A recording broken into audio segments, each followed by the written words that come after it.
Child tax credit সাধারণত ১৬ বছরের নিচের শিশুদের জন্য দেয়া হয় এবং সেখানে একটা ইনকাম লিমিটেশন আছে এবং চাইল্ড ট্যাক্স ক্রেডিটের এবছর পরিমাণ হচ্ছে $২২০০।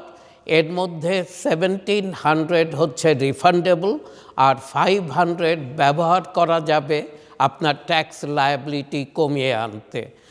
এবং আপনার একাধিক সন্তান থাকলে আপনি চাইল্ড ট্যাক্স প্রতিটি সন্তানের জন্য পাবেন, কিন্তু লিমিট হচ্ছে ২২০০ পার চাইল্ড এবং এর মধ্যে ১৭০০ হচ্ছে রিফান্ডেবল ক্রেডিট আর ৫০০ ট্যাক্স লায়াবিলিটি কমিয়ে আনার জন্য ওই ক্রেডিটটা ব্যবহার করা যাবে।